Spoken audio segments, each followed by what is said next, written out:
Hi, I'm Chris. This is me 10 years ago, and this is my buddy Paulo around the same time.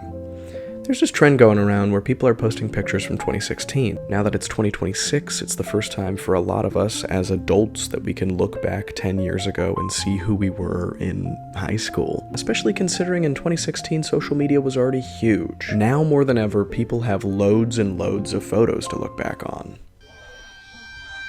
Unfortunately for Paulo and I, there's much more than that. I met Paulo through his younger brother and my best friend, Phil, while we were all still in middle school. We were pretty quick friends because in a small town we shared a sort of unique love of video making. Not filmmaking.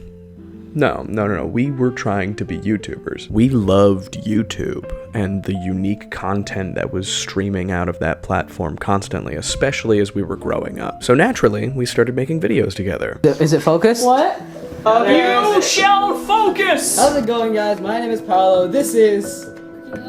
It's supposed to freaking hear! Chris! Rock, paper, scissors, shoot! Yeah! This is a dare. I'm holding a rose. I love you. This dice doesn't work.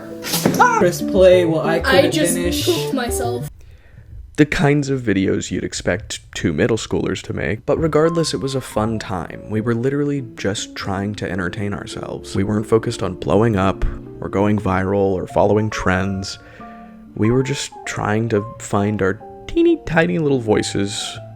We were kids, that was the joke. But then as we kept doing this throughout the years, we kept facing a similar problem. We'd run out of steam, and then randomly pop out a video, and get really excited and hyped, and then we'd run out of steam and we would not post for like another year. And then in 2016, when I was a freshman in high school and Paulo was a sophomore, Paulo discovered a trend that he thought could fix this little rut we kept finding ourselves in. Something a lot of British YouTubers were doing, called Veto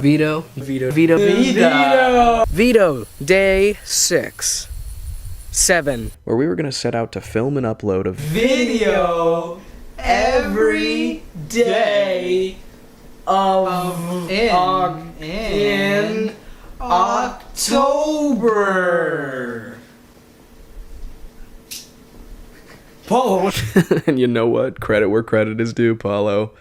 It sucked. I hated it. We even knew it at the time. Those videos are terrible. I hate them, and I regret ever thinking it would be a good idea. We ended up with only about 10 videos each to show for it, and of those 10 videos, maybe 2 were good, and the rest were fucking stinkers. Looking back now, I don't think we loved what Veto was. I think we more so were thinking of what could have been. It was kinda too much to ask of 2 high school students to pump out 31 videos and make any of them interesting when you're living very average 14 and 16-year-old lives. Not a lot of content to farm there. But Veto did serve as an example of something that's always rung true for us. When one of us creates something, it lights a fire under the other. In the other, I don't know. Whether it's the competitiveness or just being inspired by each other, I don't know if there's a difference for us. We get very motivated by it. For example, around COVID times, I started making TikToks, and they did surprisingly very well. I grew a following, I continued to make stuff, I even live streamed sometimes. I don't want to talk about it.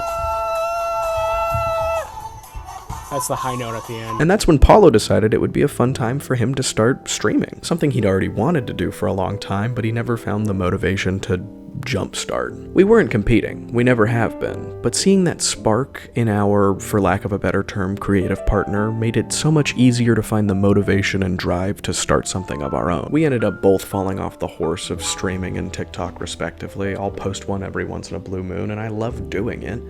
But I keep finding myself in that same rut. I don't know what it is, like writer's block, or waiting for the time to be right, but the time is never right. And if not now, then when? And someone else is gonna do it if you don't. And clearly it's an ongoing issue. Paulo and I, after that first year or 2 of COVID, ended up going our separate ways for college and have since lived at opposite ends of the state. We've kept in touch, sure, but there's this fun thing that Paulo and I like to do where he's really bad at texting while I'm really bad at texting. So we've inevitably grown apart a bit. That's okay. It happens. That's life, baby. But last month, Paulo came to Orlando. That's where I am. For the holidays, and we got to talking. Fucking tanked out of our minds off of a whole beer at a pizza restaurant, Paulo and I decided it was time to do it over again. That maybe this time we could do it right. This time we could do it justice. This time we could shine. 31 videos, 31 days. A video every day in January. New Year's Day, we gave up immediately because making a video every day is a great way to push out slop and get burnt out immediately. So we came up with a new shared video making endeavor. That's a lot of words. One with new rules and a new vibe. And that's what this is. Paulo and I share this channel, and every Friday, one of us will post a new video as a way to keep in touch. Sort of like the Vlogbrothers. We're doing a Vlogbrothers. This is a Vlogbrothers. But unlike Hank and John, we're not limiting ourselves to video diaries just for each other. This channel's more of a free-for-all. The first few videos, yes, will probably be this talking to the camera sort of vibe, but we've also talked about wanting to do video essays or explore topics we haven't before. Things we've never had the motivation or place to post, and now we have both of those things. So starting next Friday, one of us will post a video, and then the next Friday, the other one will post. I think alternating like that gives us enough time to actually put effort into each video, but overall this is just a way to directly help one another get the motivation to create in a way we both really love. Now an argument could be made that instead of making this video explaining the channel, I could have just made one of the videos that I've been wanting to make, one of the cooler sounding ones from earlier. Anyways, Paulo, I'll see you next Friday. Alright, fine. Twist my arm. No one's here. Before I go, Paulo, here's an update of where I'm at. Hi, I'm Chris. This is me at 23 years old. That'll be a winner. I just started my last semester of college. I'm scared out of my mind. And I got this nose piercing for $12 in my friend's kitchen yesterday. So, things are pretty great. Alright, Paulo, I'll see you Friday.